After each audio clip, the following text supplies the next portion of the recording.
नमस्कार विद्यार्थी मित्रांनो, we discuss General Science Standard 8, Chapter number 15, Sound. What is sound? Such as a stretch membrane or string under tensions. Production of sound मध्ये we have learned that sound can be generated from vibrating object. म्हणजे साऊंडचं जे generation आहे ते vibrating object द्वारे होते हे आपल्याला माहित आहे. यांनी एक्झाम्पल दिलेलं आपल्याला ट्युनिंग फॉर्क. बघा या ट्युनिंग फॉर्कची फिगर बघा मित्रांनो. या ठिकाणी tuning fork is made up of the two prongs. या ठिकाणी दोन प्रॉन्ग्स अँड अ स्टेम, म्हणजे याला एक स्टेम असतो आणि दोन प्रॉन्ग्स असतो. Keeping steady if the prongs are struck they start vibrating. म्हणजे आपण जर स्टेम जर स्टेडी ठेवला आणि प्रॉंगला कशात तरी आपण आघात केला तर प्रॉन्ग्स काय होतो, व्हायब्रेट होतो. म्हणजेच काय होतो, साऊंड जनरेट होतो. 15.A बघा मित्रांनो, या फिगरकडे लक्ष द्या. 15.A मध्ये ही जी फिगर दिलेली आहे स्टेशनरी ट्युनिंग फॉर्क आहे. To show that the state of air around tuning fork. ज्याने आपल्याला वेगवेगळे रिजन दिलेले आहे, रिजन ए, रिजन बी आणि रिजन सी. या रिजन मध्ये बघा जे एअरची जी स्टेट आहे, the state of air indicated that the average distance between the air molecule is same everywhere and average pressure in the three region A, B, C is also same and it is shown with the help of कशा sign दाखवलेलं आहे, vertical line are equally spaced. मित्रांनो ही जी tuning fork आहे ए मधली stationery tuning fork आहे आणि त्यामुळे त्यांच्या आजूबाजूचे परिसरातले म्हणजे सराउंडिंग मधले जे एअर ची पोझिशन आहे ते आपण व्हर्टिकल लाईनने दाखवले आहे. या ठिकाणी इक्वल प्रेशर आहे, म्हणजे ऍव्हरेज प्रेशर आहे आणि ऍव्हरेजच याची काय डेन्सिटी सुद्धा ऍव्हरेजच आहे. नंतर मित्रांनो आपण stem is kept and prongs are struck. The prongs are set into vibration. It means that they are set into periodic motion in forward and backward directions. मित्रांनो हा जो प्रॉंग आहे या प्रॉंगवर आपण काय केलं, कशात तरी आघात केला आणि त्यामुळे काय होईल, हा प्रॉंग फॉरवर्ड आणि बॅकवर्ड डायरेक्शन मध्ये तो काय होईल, व्हायब्रेट व्हायला लागेल. बघा या ठिकाणी ही पोझिशन बघा, फिगर बी मधली पोझिशन बघा आणि फिगर सी मधली पोझिशन बघा. त्याचे प्रॉंग जे आहेत एकमेकापासून काय गेलेले, दूर गेलेले आहे. The prong of tuning fork go away from each other, एकमेकापासून दूर गेलेले आहे. आणि यामध्ये बघा सेकंड केस मध्ये बघा मित्रांनो, the prongs close to each other. Second case मध्ये prong close to each other म्हणजेच काय म्हणता येईल, ते त्यांचं जे मोशन आहे ते पिरियॉडिक मोशन आहे, म्हणजे फॉरवर्ड अँड बॅकवर्ड डायरेक्शन. प्रॉंग पुढे आणि मागं फॉरवर्ड आणि बॅकवर्ड डायरेक्शन मध्ये या ठिकाणी जात आहे. आपल्या स्टेशनरी होती, आपण सेकंड नंबरच्या बी या फिगरचा आपण स्टडी करू मित्रांनो. या ठिकाणी बघा during the operations the prongs of tuning fork go away from each other. The air outside the prongs is compressed. बघा या ठिकाणी रिजन ए कडे बघा मित्रांनो, या ठिकाणी ज्या व्हर्टिकल लाईन आहे क्लोज टू इच अदर, एकमेकाच्या जवळ जवळ आलेल्या आहे. आणि प्रॉंगची जी साईड आउटसाइड आहे ते काय आउटसाइडला आलेले आहेत, त्यामुळे त्याच्या सराउंडिंग मधली एअर आहे ती काय झाली, कॉम्प्रेस झालेली आहे. Air outside the prong is compress and pressure there increases. आणि या ठिकाणचं प्रेशर काय झालं, इन्क्रीज झालं. Such a state of high pressure is created in the region A. आणि या रिजन ए मध्ये हाय प्रेशर क्रिएटेड झालेलं आहे. आणि या रिजन काय म्हणतात बघा, the region in which here is that high pressure and high density is called compression. बघा या रिजन मध्ये प्रेशर हाय आहे सोबत डेन्सिटी सुद्धा काय हाय, म्हणजे एअर मॉलिक्यूल कमी जागेमध्ये जास्त आहे, म्हणजे त्यांची डेन्सिटी हाय असेल. डेन्सिटी हाय आहे आणि प्रेशर सुद्धा हाय, या स्टेटला आपण म्हणू कॉम्प्रेशन. आता यानंतर मित्रांनो नेक्स्ट स्टेप कडे बघा. In the next step of the vibration the prongs of the fork come close to each other. म्हणजे या ठिकाणी सी या फिगर मध्ये बघा, द प्रॉंग्स काय झाले, come close to each other, एकमेकाच्या जवळ आलेले आहे. आणि in this case air molecule near the prongs, या ठिकाणी रिजन ए मधले एअर मॉलिक्युल आहे, या ठिकाणी काय झालंय, get more space to move away from each other, आणि ए या ठिकाणचे जे एअर मॉलिक्युल आहे यांना जास्त स्पेस मिळालेला आहे, त्यामुळे ते काय झालंय, ते स्प्रेड झालेले आहे. म्हणजे या ठिकाणी प्रेशर कमी झालेलं आहे, प्रेशर सोबत काय झालंय, डेन्सिटी पण कमी होईल स्पेस जास्त मिळाल्यामुळे. म्हणजे त्या ठिकाणी रिजन इन विच, हा जो रिजन आहे, region in which air is at low pressure and low density, या रिजनला रेअर फ्रॅक्शन असं म्हटलेलं आहे. बघा बिगर बी मधला ए रिजन बघा, याला म्हणू आपण कॉम्प्रेशन.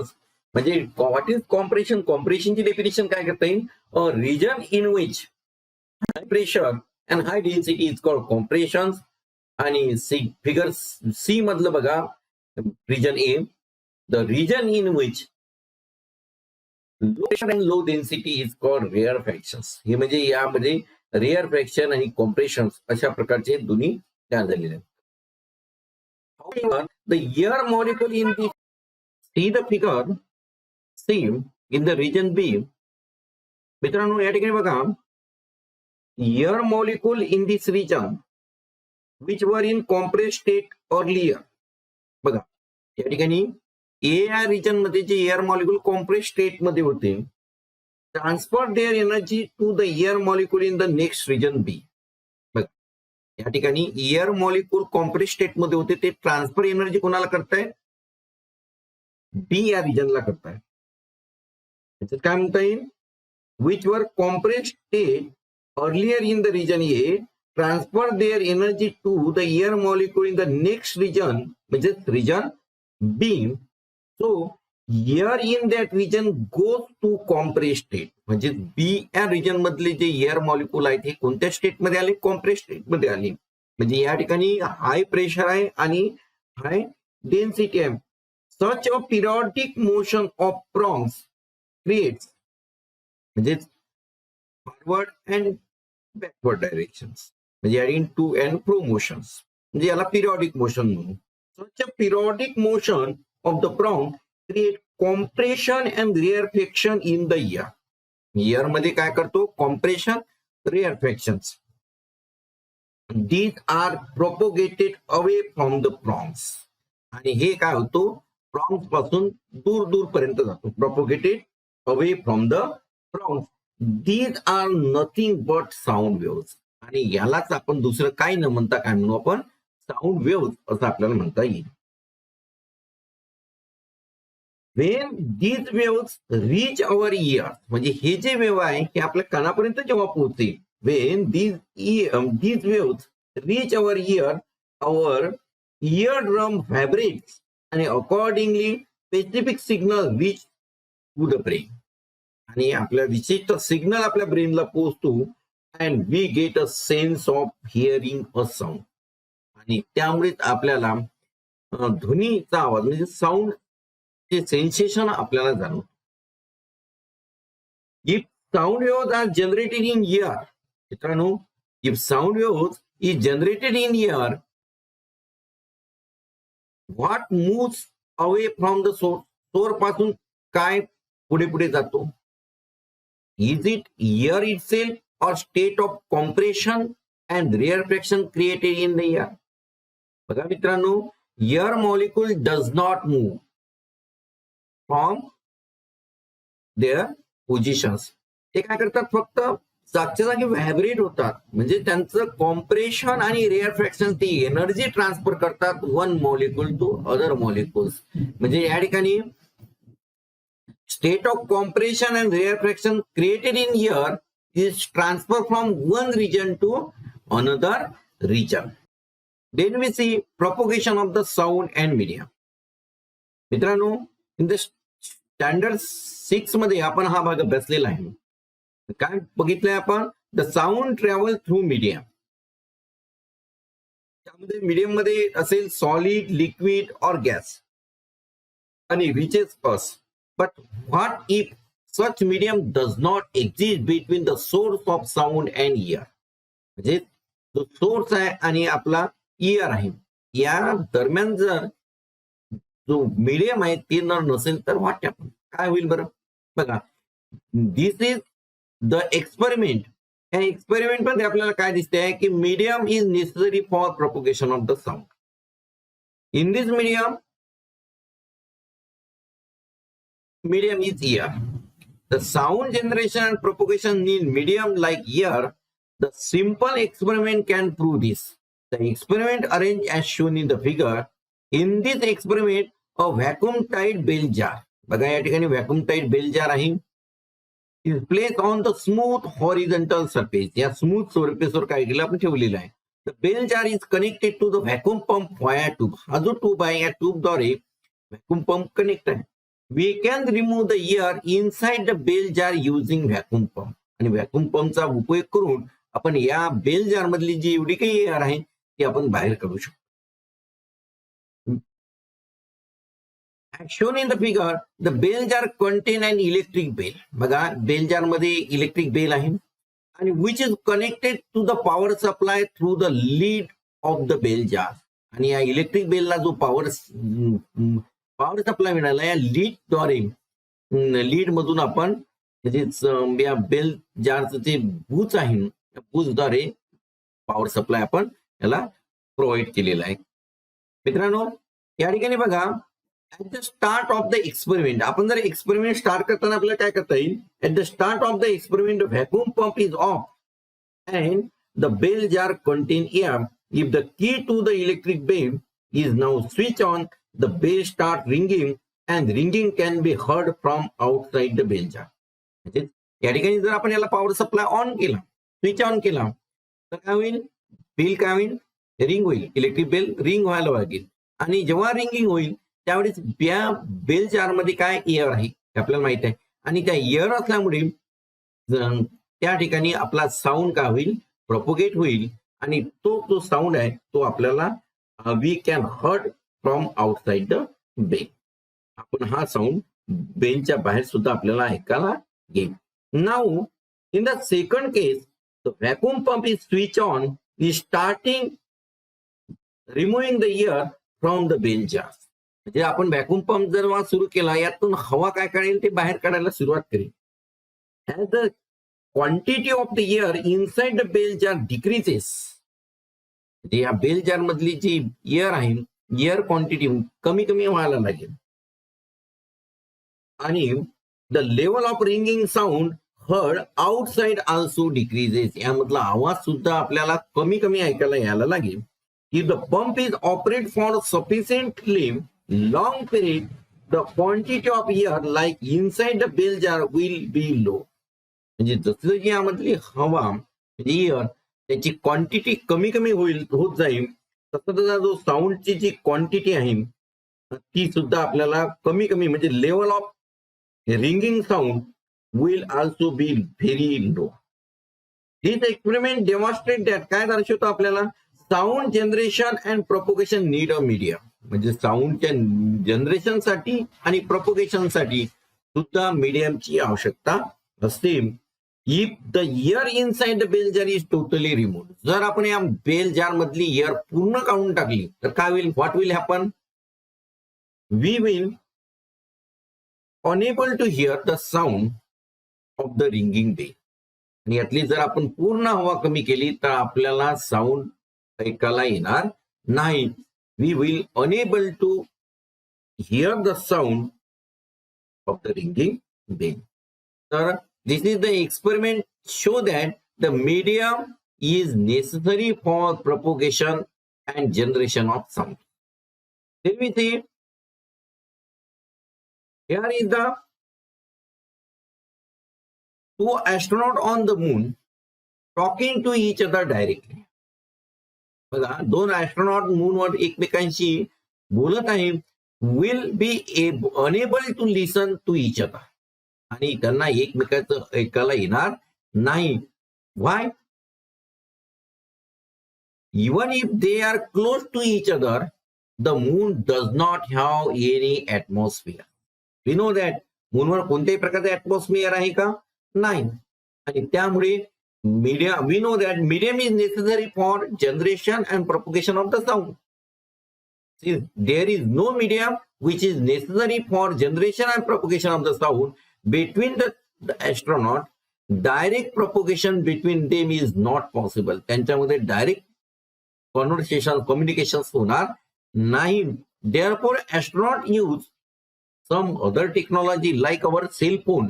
आपल्या सेल फोन मध्ये जी टेक्नॉलॉजी यूज केल्या जाते, म्हणजे जे इलेक्ट्रोमॅग्नेटिक वेव्हचा यूज केला जातो, ती टेक्नॉलॉजी ॲस्ट्रॉनॉट मूनवर यूज करता to communicate with each other. The waves use in the cell phone do not have need any medium for propagation. आणि जे वेव्हज आहे सेलफोन मध्ये जे वेव्हज वापरले त्याला मीडियमची आवश्यकता नाही. These are the electromagnetic waves. They do not have any need to medium for propagations. Then we see what is frequency of the sound wave. And the next topic बघू मित्रांनो आपण frequency of the sound wave. What is meant by frequency of the sound wave? Because see the figure here. In this figure, cycle of the compression and rarefaction in a sound waves and change in the air pressures. बघा मित्रांनो या ठिकाणी figure कडे observe करा. या ठिकाणी one oscillation consisting, बघा एक ऑसिलेशन आहे, एक सायकल अप्पर हाफ आणि लोअर हाफ यापासून एक सायकल तयार होतो. म्हणजे कॉम्प्रेशन. कॉम्प्रेशन म्हणजे region which high pressure and high density is called compression. म्हणजे हा ऍटमॉस्फेरिक प्रेशर आहे, ऍटमॉस्फेरिक प्रेशरच्या वर जातो म्हणजे हाय प्रेशर म्हणून कॉम्प्रेशन. आणि या ठिकाणी प्रेशर ऍटमॉस्फेरिक प्रेशर पेक्षा कमी येतो म्हणजे लो प्रेशर. म्हणजे त्या ठिकाणी म्हणू आपण one oscillation consisting one compression and one rarefaction. Here one compression and one rarefaction together form one cycle of the waves. म्हणजे one cycle of waves कशी होईल, one compression and one rarefaction together form one cycle of waves. त्याला one oscillation सुद्धा आपल्याला म्हणता येईल. The number of cycle formed in the year in 1 second. एका सेकंदामध्ये किती सायकल कंप्लीट झाल्या, number of cycle form in 1 second will be decided by the number of time prongs of the tuning fork or any other vibrating body vibrate back and forth. म्हणजे एका सेकंदामध्ये ती जी vibrating body आहे ती back आणि fourth, मागं आणि पुढे, back fourth म्हणजे फॉरवर्ड आणि बॅकवर्ड डायरेक्शन मध्ये किती वेळा तिने मागं पुढे केलं यावरून ते डिसाइड होते. That is to say number of vibration of the tuning fork in 1 second. त्यालाच म्हणू आपण number of vibration of the tuning fork in 1 second. म्हणजे what is frequency of the sound wave. Sound वेव्हची frequency कशाला म्हणता येईल, number of cycles म्हणजे compression and rarefaction. Number of cycles that are produced in the year or any other medium per second is called frequency of the sound wave. म्हणजे या ठिकाणी what is frequency of the sound wave, the number of cycles किंवा number of vibration in 1 second is called frequency of the sound wave असं आपल्याला म्हणता येईल. आता what is the unit of किंवा which is the unit of frequency किंवा which unit is measured by frequency. The frequency is measured in hertz. HERTZ. Hertz या unit मध्ये frequency मोजल्या जाते. म्हणजे 1 cycle is complete in 1 second. या ठिकाणी example बघा, जर एक सायकल एका सेकंदामध्ये कम्प्लीट होत असेल म्हणजे 1 कॉम्प्रेशन आणि 1 रेअरफेक्शन, तर याची फ्रिक्वेन्सी राहील, frequency is said to be 1 hertz. या ठिकाणी जे ट्युनिंग फॉर्क आपल्याला दाखवलं होतं, the tuning fork shows the frequency to be 512 hertz. याचा अर्थ काय, त्या जे ट्युनिंग फॉर्क आहे त्याची फ्रिक्वेन्सी 512 हर्ट्झ होती.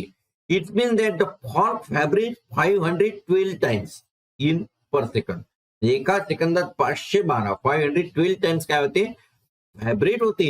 म्हणजे 512 टाइम्स ते कॉम्प्रेशन होते आणि 512 टाइम्स काय होते, रेअरफॅक्शन होते. म्हणून त्याची फ्रिक्वेन्सी आहे म्हणजे टोटल 512 काय होतो, सायकल कंप्लीट होतो. म्हणून त्याची फ्रिक्वेन्सी किती, 512 हर्ट्झ आहे. It means that fork vibrate 512 times per second. These vibration will set 512 cycle of the compression and rarefaction in the year per second. So the sound generated by the fork will have the frequency 512 hertz म्हणून त्याची 512 hertz frequency आहे असे आपण म्हणतो. The frequency of the tuning fork is decided by the dimension of the prongs, that is length and thickness. म्हणजे ही frequency कोण decide करते? Which factor is responsible for the frequency of the tuning fork? तर this is depend on the length and thickness of the prongs. प्रॉन्गची किती thickness आहे आणि किती लेंथ आहे हे ती डिसाइड करते. And which material is use for making the fork, आणि फॉर्क बनवण्यासाठी कोणत्या प्रकारचं मटेरियल यूज केलं यावर सुद्धा ती फ्रिक्वेन्सी डिसाइड करते. In this figure a simple experiment is use. Name of this experiment is jal tarang. In this experiment arrange them in the line and fill them with water of the some glass cup. आपण काही glass cup घेतले आणि त्यामध्ये काय केलं आपण त्याला लाईनने अरेंज करून त्यामध्ये वॉटर फिल केलं. Gradually increasing water level from one end to other end. एका एंड कडून दुसऱ्या एंड कडे म्हणजे पहिल्या याच्यामध्ये कमी त्यानंतरचे ग्रॅज्युअली इन्क्रीज करत गेलो आणि वॉटर लेवल त्यामध्ये फिल केले. Take a pencil and strike the cup sequentially. आणि पेन्सिल घेऊन आपण प्रत्येकाला काय केलं स्ट्राईक केलं सिरियल नंबरने. The sound generated by each cup will be different. आणि प्रत्येक कप मधला जो साऊंड जनरेट होतो तो डिफरंट राहतो. आणि व्हाय इट इज सो, असं का बरं होते? Because when a cup is struck waves are set in air column above the water level in the cup. म्हणजे जो वेव्ह जे सेट होते ते एअर कॉलम मध्ये होते आणि एअर कॉलम कशाच्या वरती? Water level in the cup. कपच्या वरती जो वॉटर लेवल आहे कपच्या वरती जी एअर लेवल राहते म्हणजे वॉटर लेवलच्या वर जी एअर लेवल राहते त्यामध्ये काय होतो त्याची वेव्ह सेट होते. The frequency of the graduate frequency generated wave depend upon the height of the air column inside the glass cup. म्हणजे याची जी फ्रिक्वेन्सी आहे फ्रिक्वेन्सी कशावर डिपेंड असते? Height of the glass height of the air column. म्हणजे या ठिकाणी glass cup मध्ये air column किती आहे किती हाईटचा आहे यावर तो डिपेंड असते. आणि water level in each glass is different. The height of air column in each glass is also different. Therefore, frequency of the sound generated by the each glass cup will also different. आणि त्यामुळे air column different आहे आणि म्हणून frequency generated by the each cup is also different. So the sound generated is different. म्हणून जो sound generate होतो तो सुद्धा काय आहे डिफरंट आहे. In your cell phone there are so many apps to measure the sound frequency and we can measure the generated sound with the help of. मित्रांनो आपल्याकडे जे सेल फोन आहे त्या सेल फोन मध्ये वेगवेगळ्या प्रकारच्या ऍपच्या सहाय्याने सुद्धा आपण वेगवेगळ्या प्रकारच्या फ्रिक्वेन्सीज वेगवेगळ्या साऊंडचे ज्या प्रोड्यूस होतात त्याचे फ्रिक्वेन्सीज आपण मेजर करू शकतो. आणि आपल्या लक्षात येईल की प्रत्येक साऊंडची फ्रिक्वेन्सी वेगवेगळी असते. आणि याला हा जो एक्सपेरिमेंट आहे याच एक्सपेरिमेंटला आपण जलतरंग असं आपल्याला म्हणता येईल. आणि हा एक्सपेरिमेंट आपण स्टेनलेस स्टीलच्या पॉटचा यूज करून सुद्धा आपल्याला करता येईल. बघा मित्रांनो या आजच्या क्लासमध्ये आपण what is sound, production of the sound, नंतर tuning fork, propagation of the sound and medium, त्यानंतर what is compression, what is rarefaction, which is the frequency of the sound waves. त्यानंतर frequency of the sound waves मध्ये oscillation, what is one oscillation म्हणजे one compression plus one rarefaction means one oscillation. तर या भागाचा आपण अभ्यास केलेला आहे. आणि मित्रांनो यानंतरचा पुढचा भाग आपण पार्ट 2 या लेक्चर व्हिडिओमध्ये आपण अभ्यासणार आहोत. तर मित्रांनो व्हिडिओ आवडल्यास व्हिडिओला तुम्ही लाईक करा आणि शेअर करा. आणि चॅनलला तुम्ही पहिल्यांदा आलेला असाल तर चॅनलला सबस्क्राईब करून बेल आयकॉनला क्लिक करा जेणेकरून तुम्हाला नवीन व्हिडिओचे नोटिफिकेशन तुम्हाला सर्वांना सर्वप्रथम मिळेल.